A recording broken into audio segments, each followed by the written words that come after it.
उनकी सखावत का क्या कहना, वो है बड़े जवाद। उनकी अता का एक कतरा भी दरिया लगता है। सामने खुद हो जैसे आका ऐसा लगता है। कूचे में सरकार के क्यों है लोगों का इतना हुजूम। कूचे में सरकार के क्यों है लोगों का इतना हुजूम। उनकी दीद का सारा जमाना प्यासा लगता है।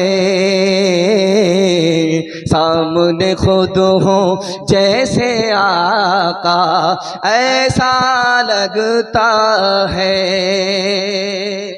बीमारी से पैसा जब बचेगा तब हज उम्रा करेंगे, हाथ उठाइए इंशाअल्लाह। खैर, हम जगह पकड़ा देंगे आपको, देखें कहां कहां आप मिस करते हैं। तीसरा पैगाम आपकी खिदमत पर रखने के लिए जा रहा हूं। बहुत ध्यान से अल्लाह सुन रहे हैं, अल्लाह हमारे सुनाने को आपके सुनने को बेहद कबूल फरमाए। जन्नत में जाने वाले 3 तरह के लोग, दुआ कीजिए अल्लाह उनमें हम सबको शामिल फरमाए। पहला आदमी जन्नत में दाखिल हो गया बगैर हिसाब किताब के, सुभान अल्लाह। दूसरा आदमी जन्नत में दाखिल हो रहा है, हिसाब के लिए रोक दिया गया, हल्का फल्का हिसाब हुआ, जन्नत में दाखिल हो गया, अल्लाह उनमें शामिल फरमाए। तीसरा आदमी रोक लिया गया है, गाड़ी फंस गई है, हिसाब बहुत सख्त हो रहा है। जब नबी ने अपने उम्मती का हिसाब देखा कि ये हार जाएगा तो जल्दी से दौड़ करके आए, उसके हक में शफाअत कर दी। शफाअत इधर मिली उधर जन्नत पहुंच गया। अच्छा, आज सारी दुनिया जानती है कि जन्नत में गम नहीं होगा, अफसोस नहीं होगा, लेकिन किताबों में लिखा है कि अफसोस होगा।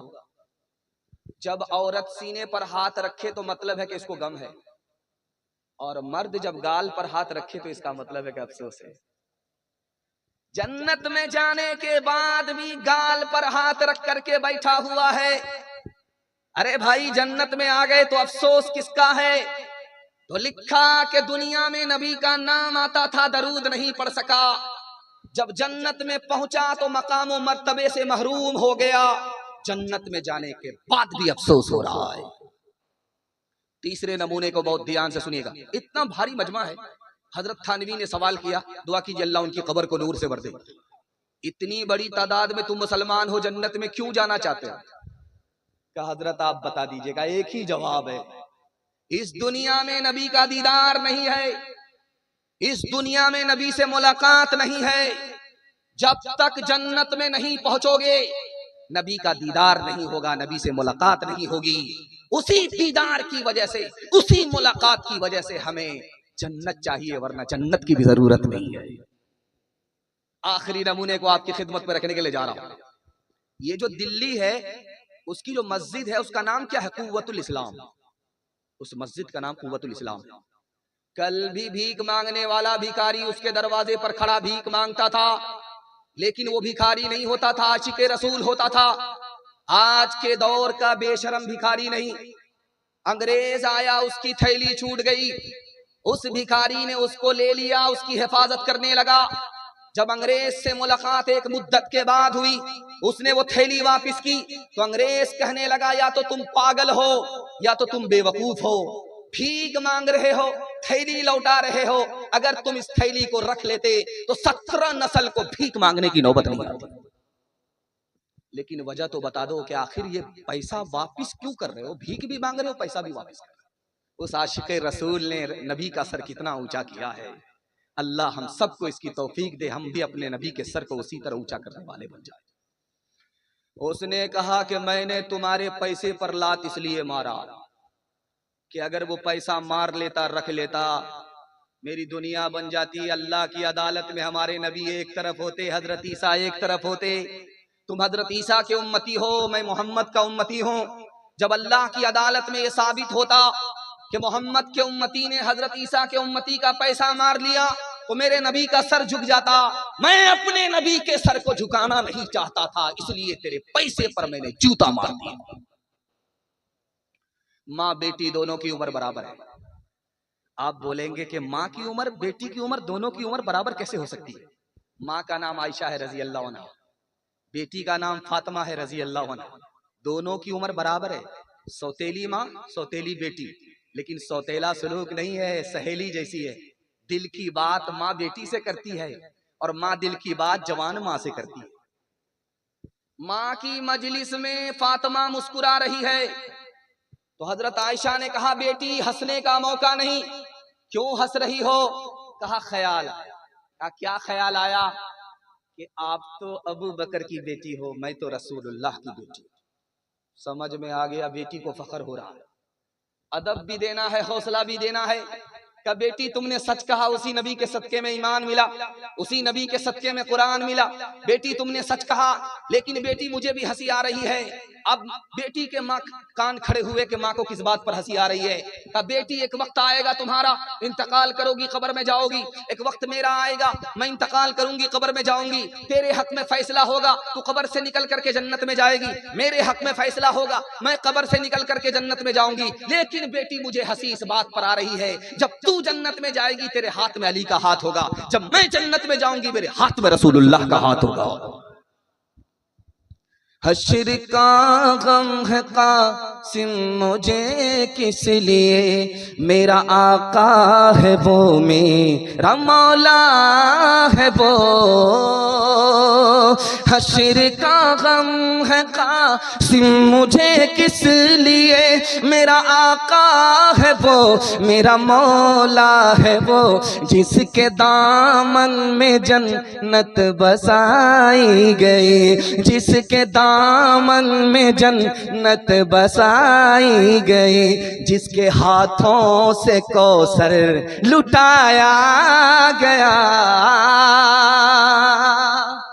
आखिरी पैगाम सीरत के हवाले से सुना करके जलसे को मुकम्मल करने के लिए जा रहा हूं।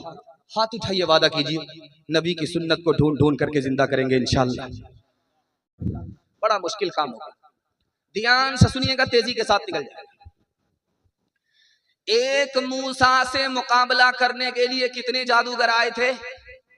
3 लाख। 3 लाख जादूगर एक मूसा से मुकाबला करने के लिए आए थे, लेकिन सब कलमा पढ़कर मुसलमान हो गए। अल्लाह ने पूछा, मालिक ये तो हमारे मुखालिफ थे, मुआफिक कैसे हो गए? कलमा पढ़कर मुसलमान कैसे हो गए? अल्लाह के रसूल की सुन्नत और उसकी एक एक छोटी छोटी सुन्नत की अजमत अल्लाह हम सबके दिल में दाखिल फरमाए। मूसा अलैहिस्सलाम ने पूछा, मालिक 3 लाख जादूगर आए थे, मुसलमान हो गए? तो अल्लाह की तरफ से जवाब आया, मूसा वो तुम्हारी दाढ़ी रख करके आए, तुम्हारा कपड़ा पहन करके आए, तुम्हारे सर के बाल थे, तुम्हारी लाठी उन्होंने ले रखी थी, वो तुम्हारी नकल उतार रहे थे।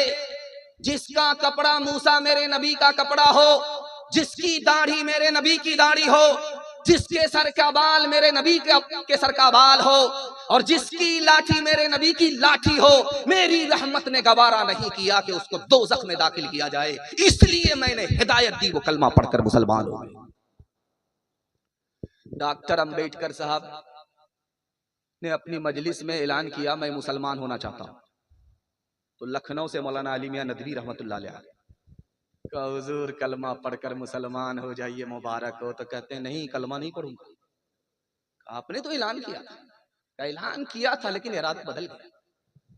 तो मौलाना ने पूछा कि वजह क्या है? कहा मौलाना मैं आपका एहतराम करता हूँ, आपके मजहब का एहतराम करता हूँ, आप शक्ल से मुसलमान नजर आते हैं, कपड़े से मुसलमान नजर आते हैं, मैं आपके धर्म का एहतराम करता हूँ, आपका एहतराम करता हूँ, लेकिन कलमा पढ़कर मुसलमान इसलिए नहीं बनूंगा, मुझे हिंदुस्तान का 80% मुसलमान नजर ही नहीं आता। इस घर को आग लग गई, घर के चिराग से। मेवात में हजरत मौलाना इलियास साहब रहमतुल्लाह अलैह जब पहुंचे तो कहा तुम कौन हो? कहा मैं मुसलमान। वो कौन है? कहा वो गैर मुस्लिम है।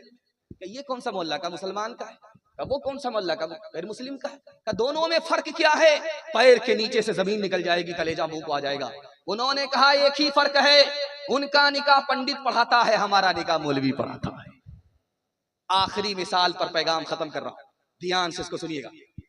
चर्च में पादरी के पास मुरीद आया, कहा पादरी ने कि तुम्हारी दाढ़ी उम्र में बड़ी है या तुम उम्र में ज्यादा बड़े? बोला आप रांची से आए हैं, हाफ है या फूल है? पहले मैं पैदा हुआ, उसके बाद मेरी दाढ़ी पैदा हुई, अब आप बताइए कि मैं उम्र में बड़ा हूं या दाढ़ी उम्र में बड़ी है? तो पादरी ने मौके का चौका मारा, तुम 10 साल पहले आए थे, तुम्हारी दाढ़ी कच्ची थी, काली थी, 10 साल के बाद आए हो, तुम्हारी दाढ़ी सफेद हो गई, 10 साल में तुम्हारी दाढ़ी तो बदल गई, लेकिन तुम बचपन से 55 में आकर के भी नहीं बदले, अफसोस तो इसका है। हाथ उठाइए, वादा कीजिए इंशाअल्लाह मुहर्रम में मातम और जनवरी में जश्न मनाएंगे इंशाअल्लाह। बिल्कुल सही जा रहा, 2-4 आदमी हाथ उठा दीजिए। हाँ, जरा जलसा खत्म होने दीजिए, मुलाकात करते हैं। गैरों के जैसी है सूरत तुम्हारी, तुम हो मुसलमान नरिया के नारी, तुम हो मुसलमान नरिया के नारी, खतरे में है तेरे, खतरे में है तेरे मजहब की शान, है रे मुसलमान, है रे मुसलमान, है रे मुसलमान, है रे मुसलमान, शक्ल तुम्हारी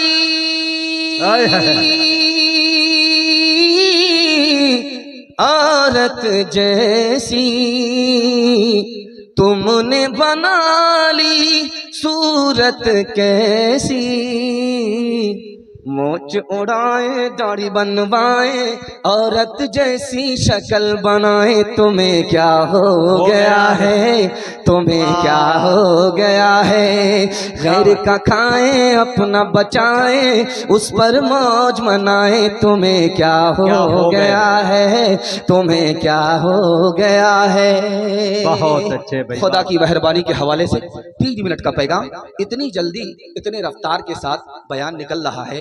मैं आपको मुबारकबादी बार बार दे रहा हूं कि अल्लाह आपकी हर मुश्किल को आसान फरमाए। आमीन। यहाँ जो सिक्का चलता है वो लोहे का और पीतल का होता है जी। और अरब में जो सिक्का चलता है वो सोना और चांदी का होता है।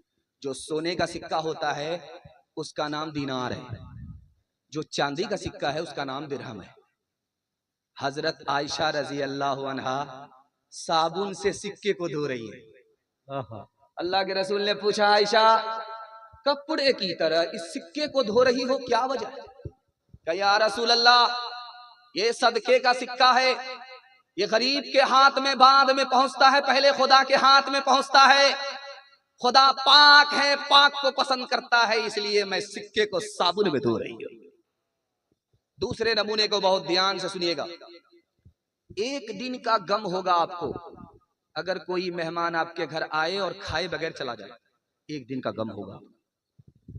1 साल का गम होगा कि अभी गेहूं की खेती का टाइम है और आपने गेहूं की खेती नहीं की, साल गुजर गया, 1 साल तक आपको गम होगा।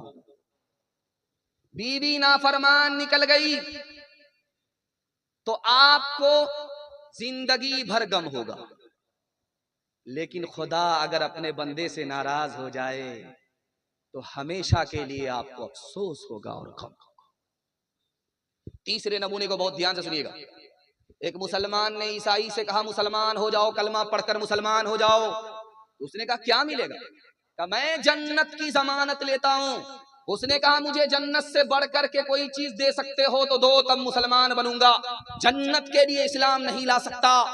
तो उस मुसलमान ने कहा मैं इसकी जमानत लेता हूं, तुम मुसलमान हो जाओ, मैं खुदा का दीदार कराऊंगा।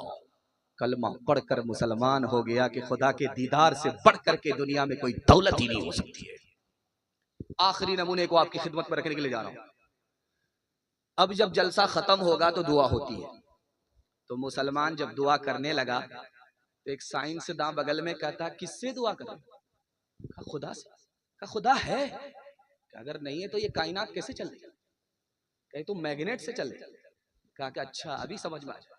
लाठी लेकर के 2-4 लाठी सर पे जो लगाया तो लहू लहान हो गया। कहने लगा कि आप भी अजीब आदमी हैं, जवाब दे नहीं पाते हैं, लाठी सर पर मारते हैं। क्या हुआ? ये तो मैग्नेट से लाठी लगी है। हमने कहा मारा। अब अकल ठिकाने लग गई। मांगता हूँ खुदा से खुदा देखिए, मांगता हूँ खुदा से खुदा देखिए, मुद्दई देखिए मुद्दा देखिए, मांगता हूँ खुदा से खुदा देखिए, मुश्तिखा की में ये हौसला देखिए, मुश्तिखा की में ये हौसला देखिए, इब्तिदा देखिए इंतहा देखिए, इब्तिदा देखिए इंतहा देखिए। हाथ उठाइए, वादा कीजिए उस मालिक को राजी करेंगे इंशाअल्लाह। आज आजान सुनेंगे, कल नमाज पढ़ेंगे, हाथ उठाइए इंशाअल्लाह।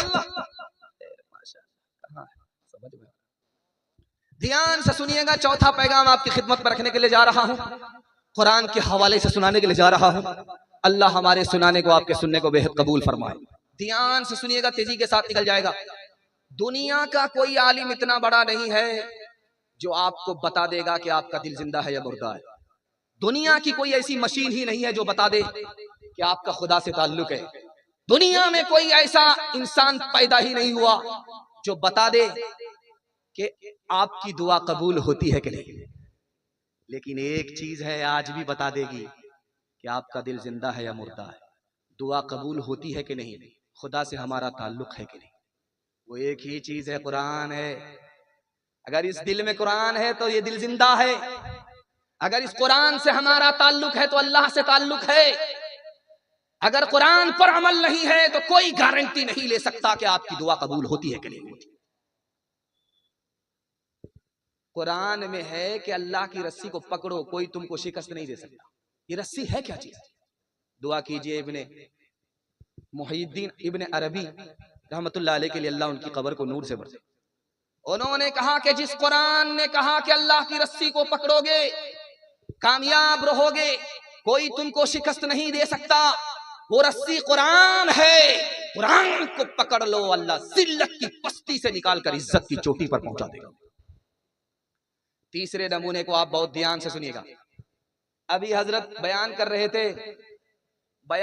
रहे थे और पीछे तस्बीह वाले तस्बीह में थे, जरूरी बात करने वाले जरूरी बात में थे। तो हजरत से भूल होने लगी या वक्त पूरा होने का एहसास होने लगा। ये भूल नहीं थी, ये वक्त पूरा होने का एहसास हो रहा था, वरना तो मेरा कबाड़ा हो जाता। खैर, ये अल्लाह की तरफ से होता है, इसमें मायूस होने की कोई बात नहीं। जब आदमी टाइम से ओवर जाने लगता है तो लोग भी ओवर होने लगते हैं। खैर, ध्यान से सुनिएगा। हजरत ने कहा कि तस्बीह कोई अगर करे, बयान एक आदमी का हो तो पता नहीं चलता है। उसी तस्बीह के हवाले से, तस्बीह में तिलावत में फर्क क्या है? तो लिखा, ख्वाजा निजामुद्दीन औलिया अल्लाह रहमतुल्लाह अलैह ने लिखा है कि तस्बीह से अगर कोई खुदा तक पहुंचना चाहे तो जल्दी में पहुंच जाता है, लेकिन आज पहुंचता है, कल जुदा हो जाता है। लेकिन चाहे तो बहुत देर लगती है, लेकिन जब खुदा तक पहुंच जाता है तो कभी जुदा ही नहीं होता। इस तस्बीह में, तिलावत में यही फर्क है। आखिरी नमूना आपकी खिदमत में रखने के लिए जा रहा हूं, इस पर इस पैगाम को खत्म कर रहा हूं। जवान था, शादी हो गई, 1 साल हो गया बाल बच्चा नहीं, 2 साल हो गया बाल बच्चा नहीं, 3 साल हो गए बाल बच्चा नहीं। तो लोगों ने कहा, अरे जवान, शादी हो गई है, बाल बच्चा नहीं, कैलेंडर छप ही नहीं रहा है, कैसा मर्द है? मुंह छुपा करके बस्ती से गुजर रहा है कि किसको किसको जवाब दे। रात के अंधेरे में हाथ उठा करके कहता है, मालिक, किन किन लोगों से मुंह छुपाऊंगा? बेटा मत दो, एक बेटी दे दो, वादा करता हूं जब उसकी शादी होगी उसको रुखसत करूंगा, दुनिया की हर दौलत दे करके रुखसत करूंगा। कबूलियत की घड़ी घूम रही थी, अल्लाह ने बेटी दे दिया। जब वो बेटी जवान हुई तो जेब में फूटी कौड़ी। दौड़ा दौड़ा इमाम शाफी रहमतुल्लाह अलैह के पास आया, हुजूर गजब हो गया, मैं झूठा हो? क्या हुआ? का वादा किया था खुदा से कि जब बेटी की शादी करूंगा दुनिया की हर दौलत दूंगा, जेब में फूटी कौड़ी नहीं करे। बेवकूफ, झूठ बोल रहे हो, सबसे बड़े मालदार हो। कहा हुजूर आप मेरी गरीबी का मजाक उड़ा रहे। का मजाक नहीं उड़ा रहा हूं, आंख से पर्दा हटा रहा हूं कि सबसे बड़े मालदार हो, जब तुम्हारी बेटी की शादी नहीं हुई है उसको कुरान की तालीम दो। जब बेटी की शादी हो जाए, जब ससुराल जाने लगे तो कुरान के साथ उसको रुखसत कर दो। याद रखो कुरान के मुकाबले में दुनिया की कोई दौलत हो नहीं सकती है। इमाम साहब नमाज पढ़ने के लिए आए, पढ़ाने के लिए, सूरह फातिहा के बाद भूल गए। अब कैसे कैसे याद आ जाए तो कह रहे हैं औज़ु बिल्लाहि मिनश शैतानिर रजीम, औज़ु बिल्लाहि मिनश शैतानिर रजीम, औज़ु बिल्लाहि मिनश शैतानिर रजीम। पीछे मुक्तदी सोच रहे हैं कि एक बार नहीं एक दर्जन बार औज़ु बिल्लाहि मिनश शैतानिर रजीम पढ़ रहे हैं। बात क्या? पीछे एक मुक्तदी था, वो मुंह फट था, उसने कहा कि इमाम साहब कसूर शैतान का नहीं है, कसूर आपका है, आपको आगे याद ही नहीं। जो सबसे जरूरी है मुसलमान नहीं पढ़ते, ईमान के सहीफे को निगहबान नहीं पढ़ते, ईमान के सहीफे को। ये कैसे मुसलमान हैं जो सुबह सवेरे, ये कैसे मुसलमान हैं जो सुबह सवेरे अखबार तो पढ़ते हैं, अखबार तो पढ़ते हैं, कुरान नहीं पढ़ते, अखबार तो पढ़ते हैं। माशाअल्लाह मेरा पैगाम भी दायां बायां हो रहा था क्योंकि कारी साहब इधर आ रहे थे, आहिस्ता आहिस्ता कदम बढ़ा करके आ रहे थे। लेकिन याद रखिए कि मैं मुकर्रिर था, वो शायर थे, वो आ रहे थे और आपकी तवज्जो उधर जा रही थी। मुझे समझ में आ गया कि लोहा में टाटा और चप्पल में बाटा और आदमी में नाटा। हाइट का तो छोटा है लेकिन फाइट का बहुत बड़ा है। अल्लाह कारी साहब को सलामत रखे, बर वक्त पहुंच गए, जलसा बच गया है, वरना जलसा जा रहा था। लेकिन कारी साहब हैं कि अल्लाह की मदद इनके साथ शामिल हाल रहती है, इनका जलसा खत्म होने से बच जाया करता है। अल्लाह इनकी उम्र में खूब बरकत दे। चौथा पैगाम अपने छोटे छोटे बच्चों के हवाले से सुनाने के लिए जा रहा हूं। सुनने के लिए आप लोग तैयार हैं? हाथ उठाइए इंशाल्लाह। नौकरी नहीं तो तालीम नहीं, हाथ उठाइए इंशाल्लाह।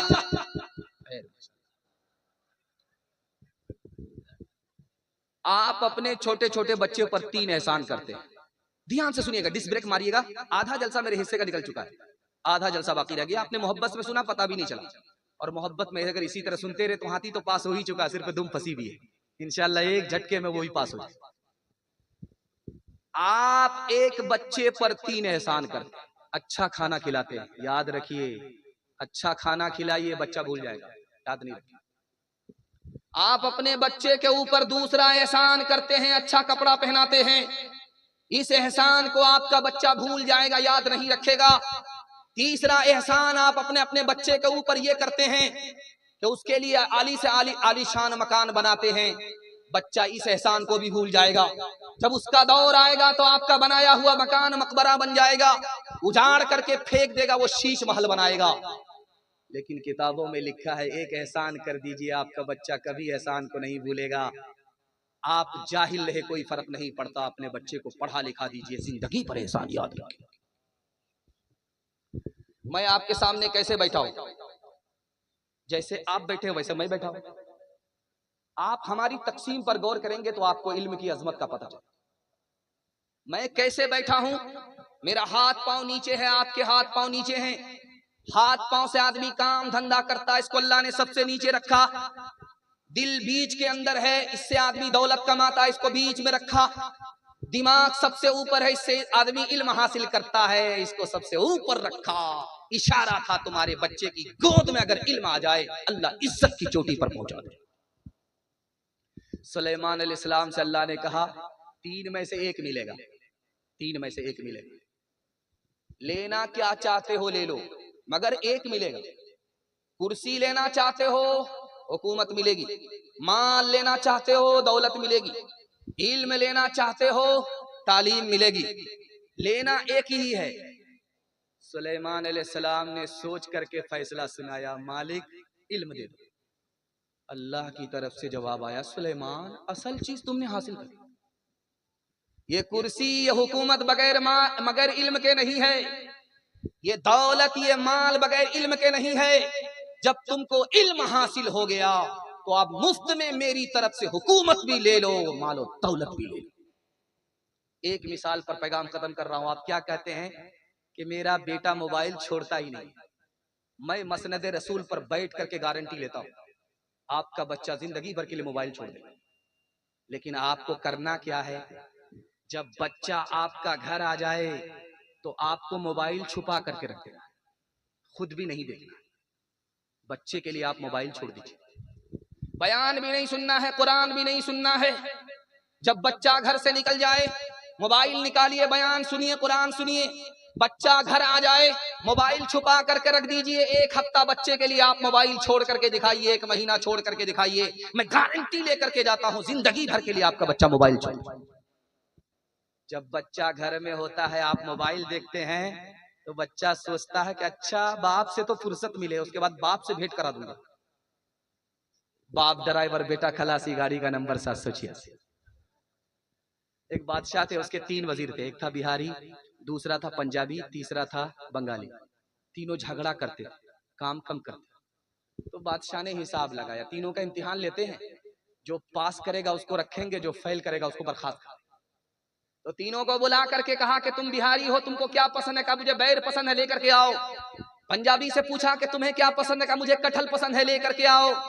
बंगाली से पूछा कि तुम्हें क्या पसंद है? कहा मुझे आम पसंद है, आम लेकर के। तीनों लाइन से लग गए। सबसे पहले बिहारी का इम्तिहान हुआ।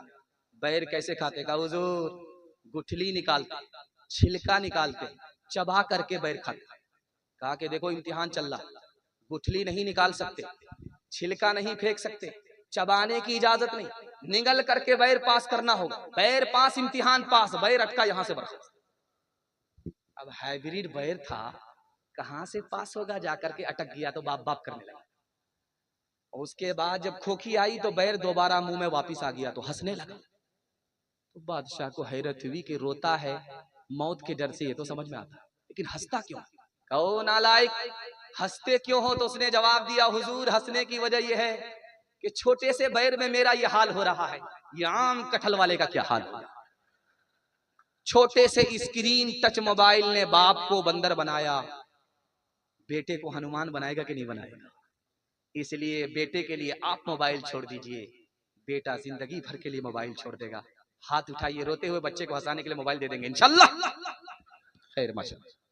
सो जा मेरी आंख के तारे, सो जा मेरे लाल, सो जा मेरी आंख के तारे, सो जा मेरे लाल। दुनिया ने फैला रखे हैं हिर्सो हवस के जाल, सो जा मेरी आंख के तारे, सो जा मेरे लाल। हो के जवाबा दिल की खेती को कर दे बर्बाद, दुनिया में भी शाद रहे तो उक़बा में भी शाद। सूरज के मानिंद दरख्शां हो तेरा इक़बाल, सो जा मेरी आंख के तारे, सो जा मेरे लाल। दुनिया और आखिरत के हवाले से पैगाम, हिंदू मुसलमान भाईचारा के हवाले से खूबसूरत पैगाम आपकी खिदमत पर रखने के लिए जा रहा हूं। बहुत ध्यान इंशाअल्लाह। हमारे जवान की एक सबसे बड़ी गलती क्या है?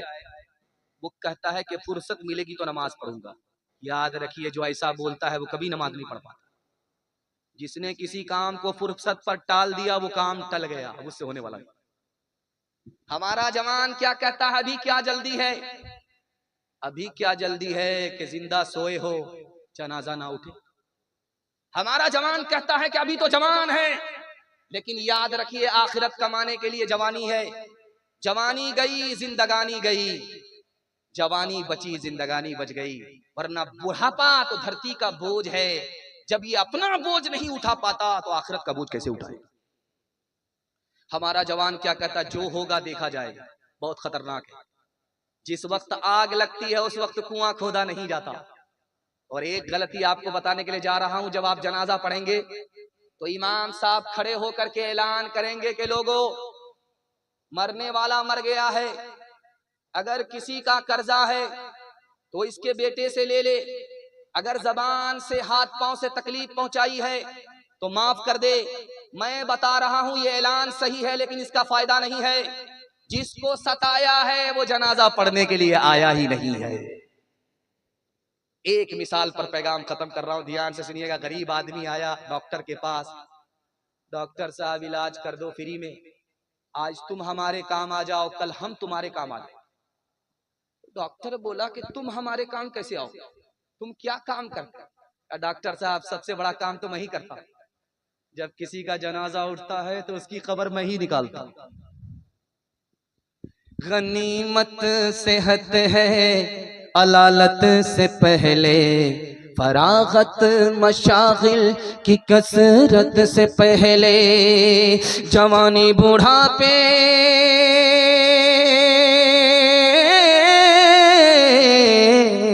जवानी बुढ़ापे की जहमत से पहले, इकामत मुसाफिर की रहलत से पहले, फकीरी से पहले गनीमत है दौलत, फकीरी से पहले गनीमत है दौलत, जो करना है कर ले बहुत कम है मोहलत, फकीरी से पहले गनीमत है दौलत, जो करना है कर ले बहुत कम है मोहलत। मैं बैठा था स्टेज पे तो एक साहब ने पर्ची दिया था कि इसको जरूर रखिएगा, वो फरमाइशी पैगाम आपकी खिदमत में रखने के लिए जा रहा हूं।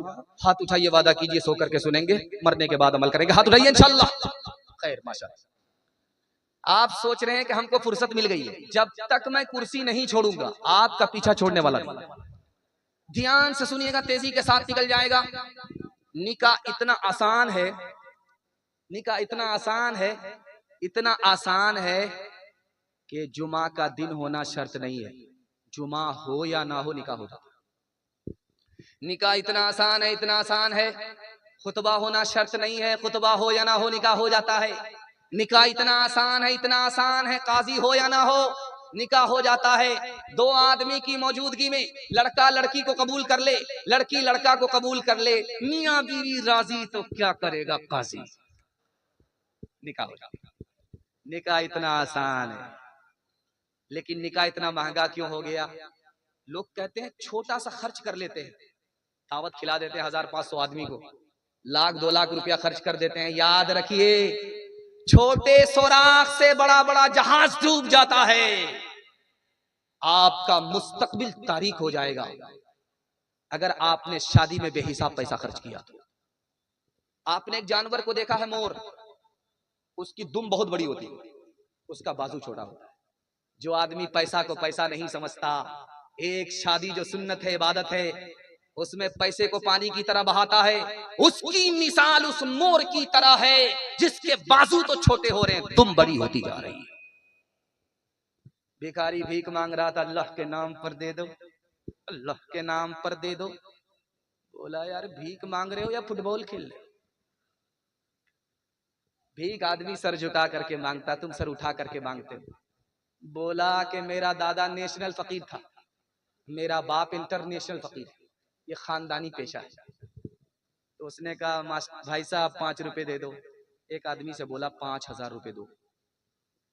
तो वो आदमी बोलता उससे 500 रुपए मांग रहे हो, हमसे 5000 मांग रहे हो क्यों? क्या उससे रोज मिलेगा, तुमसे आज ही मिलेगा। तुम पैसे को पैसा नहीं समझते, कल भीख का कटोरा तुम्हारे हाथ में आने वाला। एक मिसाल है, पैगाम खत्म कर रहा हूं, सुनने के लिए तैयार है? हाथ उठाइए इंशाल्लाह। बिल्कुल घबराना नहीं है, 7 खून माफ, दाया बाया होता रहेगा। मैं भी आपकी जगह होता, अचानक सवाल करता, मैं भी फंस जाता। ध्यान से सुनिएगा, तेजी के साथ निकल जाए। हजरत उमर ने मजमे से पूछा कि जाहिल कौन है और महाजाहिल कौन? एक आदमी खड़ा हुआ, हुजूर जो अपनी दुनिया बनाए और अपनी आखिरत बर्बाद करे ये जाहिल है। हजरत उमर ने कहा सुभान अल्लाह, जो दूसरे की दुनिया बनाए, अपनी आखिरत बर्बाद करे, ये महाजाहिल। आप देखेंगे जिस वक्त लड़का की शादी होती है तो लड़का मुंह पर रुमाल रख करके बैठा रहता है, लड़का बैठा रहता है, कुछ बोलता नहीं, और उसका बाप उसकी तरफ से वकालत करता है। तो बाप से पूछा, हाजी साहब मेरी बेटी है, आपका बेटा है, कोई डिमांड तो नहीं अंदर अंदर से? बोला, अस्तगफिरुल्लाह, कैसी बात करते हैं, मैं कहां से आया हूं? मक्का से आया हूं, और अल्लाह ने सब कुछ दे रखा है, किसी बात की कोई कमी नहीं है, लेकिन अगर आप 4 चक्का दे दीजिएगा तो आप ही का दामाद आएगा और जाएगा। कितना बड़ा सियाना है, काम भी निकालना चाहता है, बदनाम भी नहीं होना चाहता। एक भूमियार था, दुनिया को ठक करके जा रहा था, बेटा से बोला, बेटा जब मैं मर जाऊं तो मुझको नई कब्र में दफन मत करना, पुरानी कब्र में दफन। बेटा बोला, बन या मुर्दा, नई कब्र में जाता, आप पुरानी कब्र में क्यों जाना चाहते हो? कहा, फरिश्ते को भी ठगना चाहते, जब मैं मर जाऊंगा तुम मुझको पुरानी कब्र में डालोगे, फरिश्ता पूछने के लिए आएगा तो कहेंगे अभी तो पूछ करके गए थे, क्या बार बार दिमाग खराब करने के लिए? ये दुनिया दो रंगी है, ये दुनिया दो रंगी है, ये दुनिया दो रंगी है, ये दुनिया दो रंगी है। एक तरफ अंधी दौलत की पागल ऐश परस्ती, एक तरफ जिस्मों की कीमत रोटी से भी सस्ती। एक तरफ है सोना गाछी, एक तरफ है सोना गाछी, एक तरफ चौरंगी है, ये दुनिया दो रंगी है, ये दुनिया दो रंगी है। आधे मुंह पर नूर बरसता, आधे मुंह पर चीरे, आधे तन पर कोड़ के धब्बे, आधे तन पर हीरे। आधे घर में खुशहाली है, आधे घर में खुशहाली है, आधे घर में तंगी है, ये दुनिया दो रंगी है, ये दुनिया दो रंगी है। आखिरी पैगाम हिंदू मुसलमान भाईचारा के हवाले से, हिंदी भी हमारी जबान है, हिंदुस्तान की जबान है, और उर्दू भी हमारी जबान है।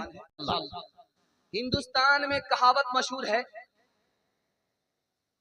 कि अगर सुबह में दुकान खोले हो, उधार बेचोगे, उधार अगर बोहनी किया है तो उधार ही बिकेगा।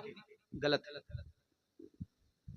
उधार में सुधार नहीं, ये अपनी जगह पर है, लेकिन सुबह में अगर खाता खोला उधार से तो उधार ही बिकेगा। गलत। इसी हिंदुस्तान में यह मशहूर है कि झाड़ू जब बदन से लग जाता है तो आदमी सूख जाता है। जिसका पेट इंडिया गेट है उसका तो मसला ही हल हो जाता है। 20 झाड़ू सुबह मारा जाता, 20 झाड़ू शाम में मारा, बिल्कुल सूख करके काटा। ये भी गलत है। लोग कहते हैं कि घर में अगर मकड़ी का जाला है तो आदमी मकरूज हो जाता है। गलत है। शादी में जब बेहिसाब पैसा खर्च करता है तब मकरूज होता है। चौथे नमूने को बहुत ध्यान से रखिएगा, जिस घर में उल्लू होता है वो घर वीरान होता है। गलत है। हमारे आमाल गलत होते हैं, हमारे आमाल और गुनाह की वजह से हमारा घर वीरान होता है। कसूर अपना है, इल्जाम हम उल्लू पर देते हैं। जवान था, 80 की रफ्तार से जा रहा था मोटरसाइकिल चलाते हुए, एक बिल्ली ने रास्ता काटा, डिस्क ब्रेक मार करके 20 बार इधर थूक रहा, 20 बार उधर थूक रहा है। नबस्तार हो चुकी है, पेशाब रुक चुका है कि बिल्ली ने रास्ता काटा, रास्ते में खतरा होगा। गलत है। खतरा होगा तो अपने गुनाह की वजह से होगा, और खतरा अगर टलेगा तो अपनी नेकी और सदके की वजह से टलेगा। कसूर अपना है, इल्जाम हम बिल्ली के ऊपर डाल लें।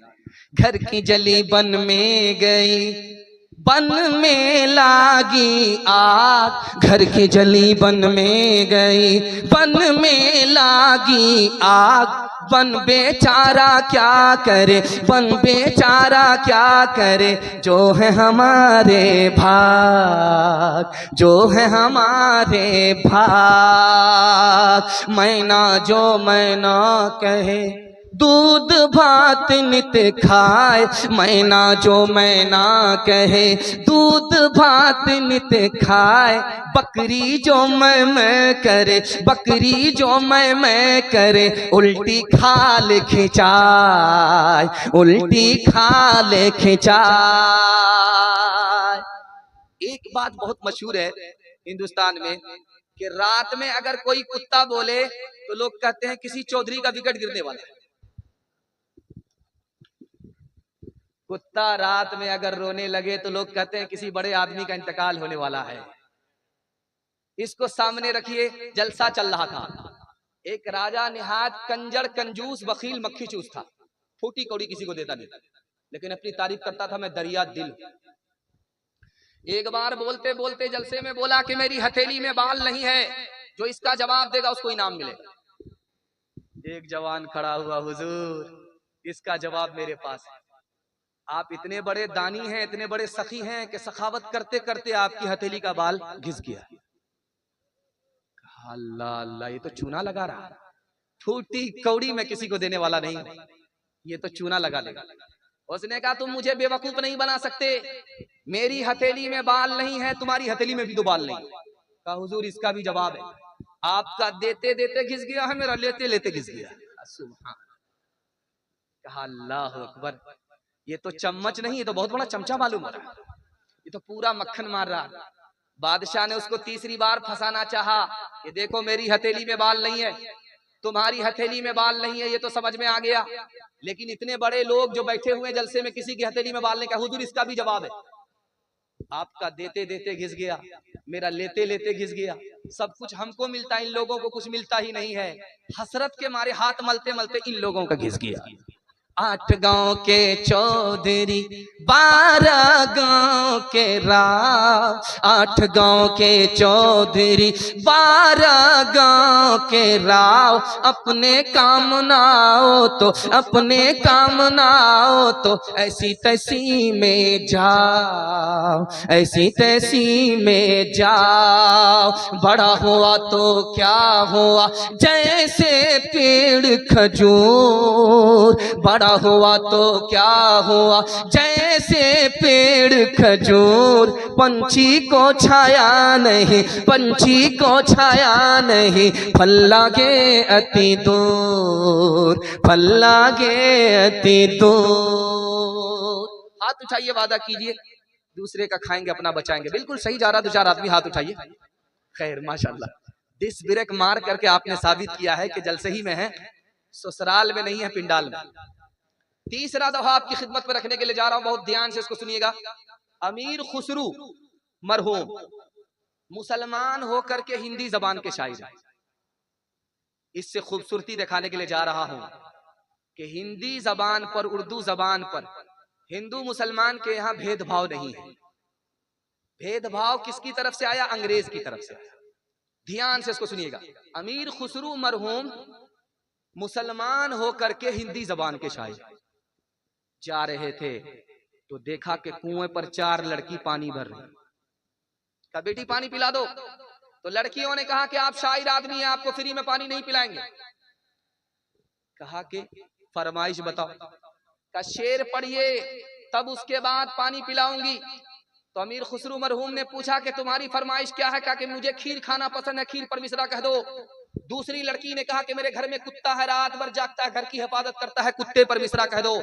तीसरी लड़की ने कहा कि मेरा बाप मुहर्रम में ढोल बजाता है और ऐसा ढोल बजाता है दारू पी करके दोनों तरफ से एक ही साथ फट जाता है, मुहर्रम के ढोल पर मिसरा कह दो। और चौथी लड़की ने कहा कि मेरी माँ चरखा चलाती है, कपड़ा बुनती है, चरखे पर मिसरा कह दो। अमीर खुसरू मरहूम ने 4 लड़कियों की फरमाइश को 2 मिसरे में पेश किया है। खीर पकाई जतन से चरखा दिया जलाए, खीर पकाई जतन से चरखा दिया जलाए। आया कुत्ता खा गया, आया कुत्ता खा गया, बैठ के ढोल बजा ला पानी पिला।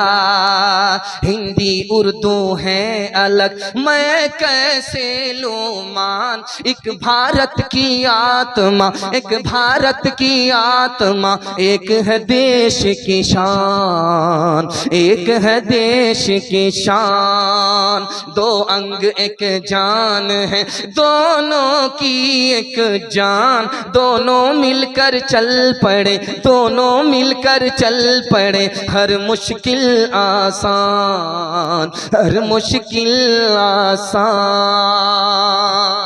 पैगाम खत्म हो गया। औरतों के हवाले से आपको सिर्फ 3 पैगाम दूंगा, 5 से 7 मिनट में मेरे हिस्से का जलसा मुकम्मल हो जाएगा। आप लोग यहां से लेकर के वहां तक सुनने के लिए तैयार हैं? जोश के साथ हाथ उठाइए इंशाअल्लाह। लड़का से अल्लाह के रसूल ने कहा कि लड़की की कुर्बानी ज्यादा है लड़का से। तो उसने कहा या रसूल अल्लाह, मेहनत हम करते हैं, पसीना हम बहाते, ये तो बैठ करके घर में रानी बन करके खाती है, इसकी क्या कुर्बानी है? कहा कि लड़की की कुर्बानी तुमसे ज्यादा है, तुम्हें पता नहीं है। अगर शादी से पहले तुमसे कहा जाता कि निकाह करोगे, घर छोड़ना पड़ेगा, माँ बाप को छोड़ना पड़ेगा, कुंवारे रह जाते, निकाह नहीं करते। कुर्बान जाओ इस लड़की के ऊपर के तुमसे निकाह किया, तुम्हारी मोहब्बत में सब कुछ कुर्बान कर दिया, माँ बाप को छोड़ा, घर बार को छोड़ा। इसकी कुर्बानी को अगर याद रखोगे तो कभी झगड़ा नहीं होगा। अल्लाह के रसूल सो रहे थे, दरवाजे पर दस्तक हुई। पूछा कौन? का फातिमा। का फातिमा? अली से खफा होकर के आया। बेटी मैं तुम्हारा बाप हूं, अली तुम्हारे शौहर हैं। अली की इजाजत के बगैर मेरे घर में अगर कदम रखोगी दरवाजा बंद तो मिलेगा, खुल नहीं सकता। बेटी जल्दी से वापस जाओ, अपने शौहर से जाकर के माफी मांगो। अगर तुमने माफी नहीं मांगी, तुम्हारे शौहर ने तुमको माफ नहीं किया, मैं जिंदा रहा, तुम्हारा इंतकाल हो गया, बेटी मैं तुम्हारी नमाजे जनाजा पढ़ूंगा भी नहीं, पढ़ाऊंगा। एक औरत आई झाड़ फूक करने वाले के पास कि मेरा शौहर बात बात पर मुझको मारता है, कोई ऐसी तरकीब कर दीजिए कि हाथ उठाने की नौबत ना आए। एक नंबर तरकीब करूंगा, पानी ला करके दो, दम कर देता हूं, जहां झगड़ा शुरू हो जाए मेरे पानी को घोंट करके मुंह में बैठ जाना, कुछ बोलना नहीं। अब क्या था, जिंदगी का रगड़ा झगड़ा सब खत्म हो गया, क्योंकि झाड़ फूक करने वाले को पता था औरत की जबान कैंची की तरह चलती है, मर्द का हाथ लाठी की तरह चलता है। ये अगर जबान पर काबू कर ले, वो हाथ पर काबू कर ले, तो टूटा फूटा घर जन्नत बन जाता है। हाथ उठाइए, बेटी दामाद के झगड़े में दामाद सीधा जेल जाएगा, हाथ उठाइए इंशाअल्लाह। राबिया बसरी सपने दिल में पैदा कर कमाल, हजरत आयशा सिद्दीक़ा की बन जा तू मिसाल, फातिमा जहरा की सीरत का जरा रखना ख्याल, जिंदगी में गम भी आए तो न हो ना तू निढाल, अपने शौहर की एतात तुझ पे लाजिम है सदा, हुक्म मौला है यही है, हुक्म मौला है यही है, और कौले मुस्तफा। पर्दे के हवाले से पैगाम 3 मिनट में जहमत तमाम, ये भी सताए हुए दुआ के लिए दिया है। खैर माशाल्लाह, अल्लाह जज़ाए खैर दे। 3 मिनट का पैगाम आपकी खिदमत में रखने के लिए जा रहा हूं। खैर दोस्तों की मजलिस है, मजाक चल जाएगा, बुरा नहीं मानेगा, ध्यान से सुनिएगा, तेजी के साथ निकल जाएगा। 3 मिनट का पैगाम आपकी खिदमत पर रखने के लिए जा रहा हूं। एक अंग्रेज बोला शेखुल इस्लाम मौलाना हुसैन अहमद मदनी रहमतुल्लाह अलैह, हुजूर मुझको मुसलमान मर्द पसंद है, औरत पसंद नहीं है। कहा कि मुसलमान औरत का कसूर क्या है? कहा कि जब वो घर में होती है तो कैद होती है, गुलामी में होती है, जब घर से बाहर निकलती है बुर्के में जैसे एक मुर्दा लिपटा हुआ होता है, उसी तरह वो कफन में लिपटी हुई होती है। मुझे मुसलमान मर्द पसंद है, औरत पसंद नहीं। हजरत ने कोई जवाब नहीं दिया, चाकू लेकर के, और अभी तक काली गोरी के धंधे से हम लोग नहीं निकले। खैर माशाल्लाह, ये आखिर में आपके सामने रखूंगा, ध्यान से सुनिएगा, तेजी के साथ निकल जाएगा। हजरत ने चाकू निकाला, नींबू काटा, रस गार करके शरबत बना करके जब पीने लगे तो अंग्रेज से कहा मैं अपना शरबत पी रहा हूं, आपके मुंह में जो पानी आया वो शरबत आप पी जाइए। हजरत ने कहा बिल्कुल आपने सही कहा, जब नींबू कटता है लोग उसको देखते तो मुंह में पानी आ जाता। और हजरत ने मौके का चौका मारा, जब कोई औरत पर्दे से बाहर बाजार आती है तो आवारा लोगों के मुंह में इसी तरह पानी आता है जैसे नींबू कटने पर देखने वाले के मुंह में पानी आता है। हजरत थानवी बैठे कुर्सी पर, पर्दे के हवाले से मौजू उठाया तो एक जवान खड़ा हो, कहा हुजूर नमाज पर बोलिएगा, ज़कात पर बोलिएगा मगर पर्दे पर मत। तो हजरत ने कहा, ओ जवान मेरे सवाल का जवाब दो, 100 रुपए तुम जेब सबसे ऊपर की जेब में रखते हो और 200 का नोट तुम बीच की जेब में रखते हो, 2000 का नोट सबसे नीचे की जेब में रखते हो, अंडरवियर की जेब में रखते हो। तुम दौलत की हिफाजत करते हो, औरत की हिफाजत नहीं करते। याद रखो, दौलत जाएगी वापिस आएगी, औरत की आबरू एक बार जाएगी कभी वापिस नहीं। एक मिसाल पर पैगाम खत्म कर रहा हूं। शादी के 4 महीने के बाद बच्चा आया, तो औरत ने कहा कि इसका क्या नाम रखा जाए। शौहर से पूछा इसका क्या नाम रखा जाए, तो शौहर ने कहा इसका नाम रख दो तेज रफ्तार। 9 महीने का सफर इसने 4 महीने में मुकम्मल कर दिया।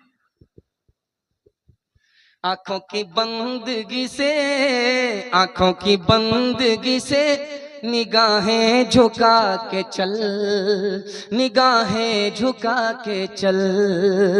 शानों से गिर गया है, शानों से गिर गया है, दुपट्टा उठा के चल, दुपट्टा उठा के चल।